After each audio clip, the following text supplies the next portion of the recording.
from, but him and his brother, the last couple years, his brother plays cornerback for Seattle. It's an amazing story when you look at some of the greatest athletes in the world. And for this kid, who's his whole life, it wasn't like it just happened. Like his whole life, people have doubted him. And we always say, well, speed kills. The speed to get you paid in the NFL.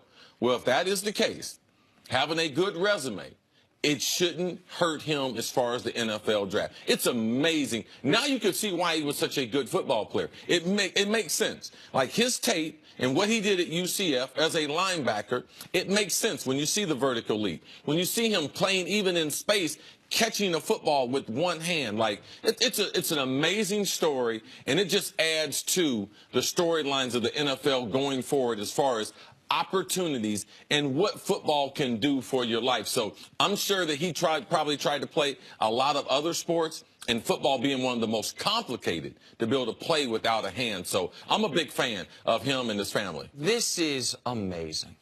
Keep in mind, there was not a single player at the Combine who had accomplished more than him in college who could lose more in a 72-hour period, because people were looking for reasons to doubt him. If he can't do the bench press, if he runs a slow 40, people were looking for reasons to say, we're not going to draft the one-handed kid.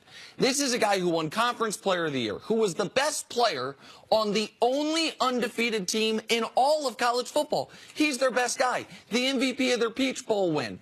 And then he goes to the Combine and knocks it out. And if people don't know the full background of his story, I just want to let people know this. He was born with a hand, but a deformed hand and deformed fingers. When he was 4 years old, his mother walked into the kitchen. He's 4. I have a 4-year-old. Saw him trying to cut his fingers off with a butcher knife.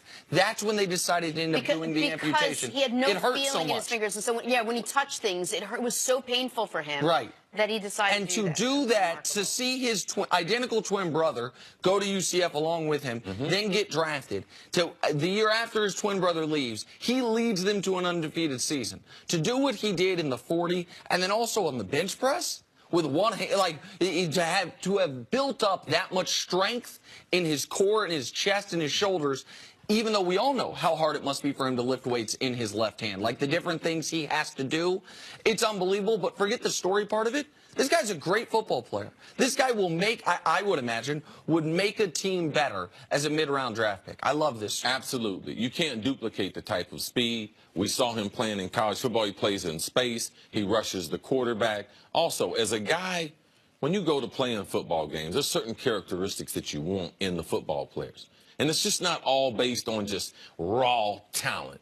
It's based on what people have overcome. And I'd love to go into a football game with a guy who's been told he can't do something his whole life. So his ability to be able to get over obstacles and how that transitions over to his teammates, to me, those are the kind of guys that need to be playing in the league. Really great story. So I'm looking forward to it. All right, as we are moving on to the Cowboys' off-season story that just keeps giving. Dez Bryant, coming off a subpar 2017, he's owed $12.5 million in 2018. There have been many speculating that Dallas will move on from Dez. According to Jerry Jones, many are wrong. The Cowboys have different plans. As I sit here, do we want him on the team next year? The answer is yes. We've addressed guys in the prime of their careers contracts before. We've made adjustment in the contracts. You continue for looking for ways to improve your value on your roster. But Dez has a history with me and the Cowboys of working with his money. And he's not the only one that's happened. All right, Cece, we've gone back and forth on Dez Bryant, whether he has it in him to change, whether he would take a pay cut. I mean, there are a lot of questions surrounding this, but now he got sort of the blessing of all blessings from Jerry Jones. Is it a good move for the Cowboys, do you think, to bring Dez back next season, based on the year he had? Well, the Cowboys, they don't get better if they just release Dez. They don't get better. To replace his talent and the cap hit that they're going to have to take because it's hard to replace that kind of talent. Now, Jerry said him and Dez have history together. We're going to see how that history works out, because the history is whatever, regardless of, this will be the first time he's ever come to Dez and said, I want you to take less money to do a job.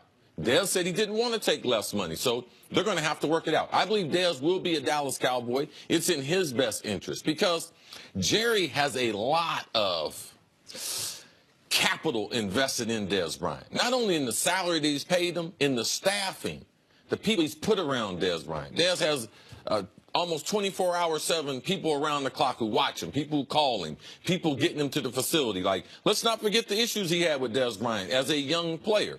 So now as an unproductive veteran, I mean, how valuable is he to the Cowboys? Now, he's more valuable to the Cowboys than he is to other teams. So I believe Dez will understand and take the pay cut to continue playing with the Dallas. Because if he doesn't take the pay cut, I believe Jerry will walk away from it. Wait, what do you mean he's more valuable to the Cowboys than to other teams? Because the Cowboys know exactly what he can do. I believe he's a bigger asset in the locker room, to their quarterback, to Zeke. They know him. When you go someplace, you don't have history with those guys. Like, I believe he's a better asset for the Cowboys and is a better player than he would going somewhere else and learn the whole new system and a whole new environment. And they've just invested time, money, and resources into him, as you allude to as well. Like, teams human beings, teams, general managers, whomever, in day-to-day life or in sports, have a hard time identifying what is a sunk cost and what is not. If you put a lot of time and money into something, you don't want to walk away from it. You want to see it work. You mentioned that you think they will be able to get him to take a pay cut.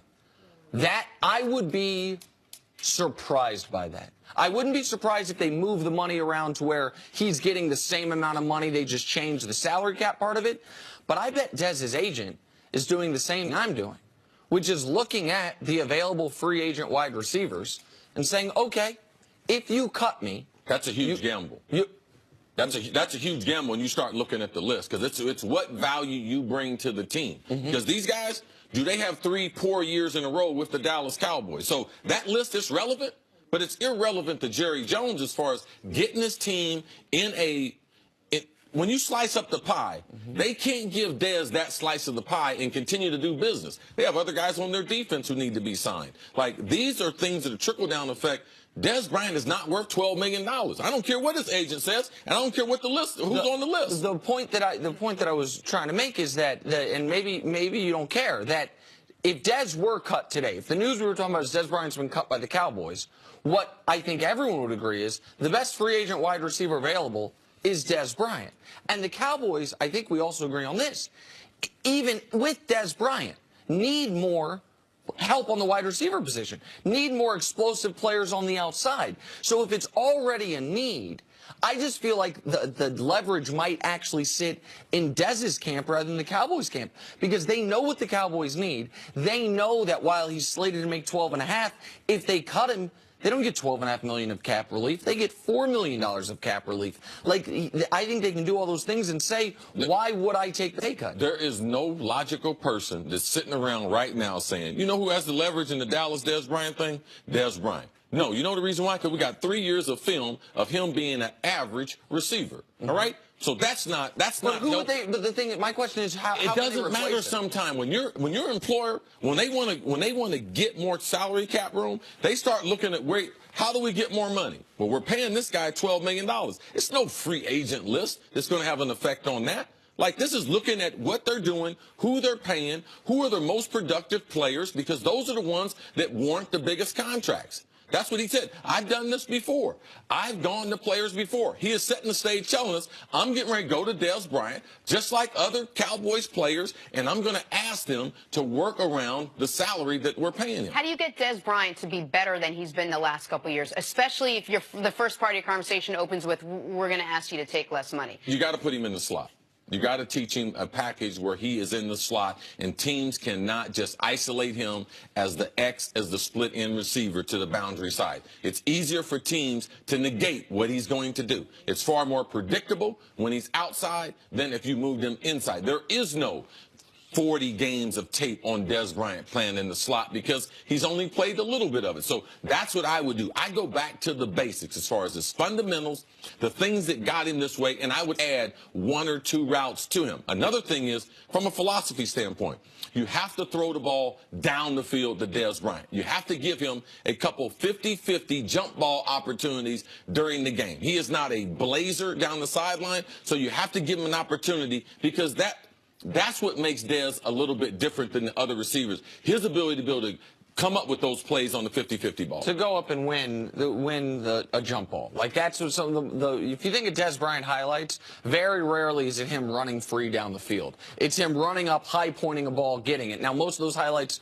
to CeCe's point, happened 3 years ago, 4 years ago, 5 years ago. But that is his skill set still there. And if he can turn into a good slot receiver. I don't think it's good leverage when you tell Jerry, hey, Jerry, go back and watch me in 2014. Right. But it might be good leverage to say, go watch Eric Decker, because that's your #1 receiver if you cut me. All right. Okay. All right, Watch coming up, is Kirk Cousins about to change the entire landscape?